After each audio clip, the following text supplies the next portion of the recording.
السلام عليكم ورحمة الله وبركاته. يا أهلا وسهلا بكم في فيديو جديد. فيديو النهاردة بنتكلم على الدارك سيم وتحويل الانستجرام إلى الدارك سيم. إيه هو الدارك سيم أو النايت مود أو السيم المظلم أو الغامق؟ ليه بنعمل الدارك مود أو الدارك سيم؟ أول حاجة اللون الأبيض بيسبب إجهاد للعين. تاني حاجة بيستهلك البطارية. طب ليه بيستهلك البطارية؟ لأن البكسل بتبقى منورة على الآخر.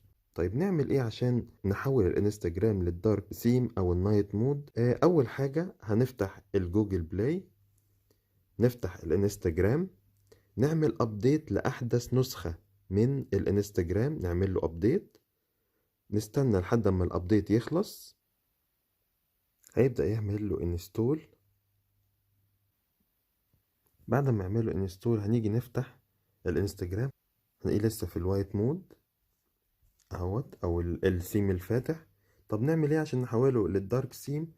هنيجي نحول الموبايل ذات نفسه للنايت مود او الدارك مود.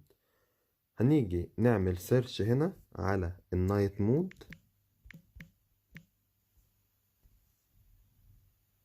نايت مود،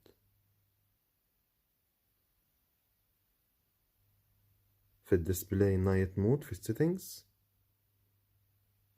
هنشغل النايت مود عشان نحصل على الدارك سيم. اهو كده حول الموبايل ذات نفسه الى النايت مود. او في طريقة تانية، هننزل المنيو السيتنجز ونشغل الدارك مود بتاع الموبايل او النايت مود بتاع الموبايل اوتوماتيك. بعد ما حولنا الموبايل الى النايت مود هنيجي نفتح الانستجرام، هنلاقيه حوله الى النايت مود او الدارك مود. وبكده يكون الفيديو بتاعنا النهاردة خلص، ونتمنى الفيديو يكون عجبكم، ويا ريت لو الفيديو عجبكم تعملوا لنا لايك وشير وسبسكرايب، والسلام عليكم.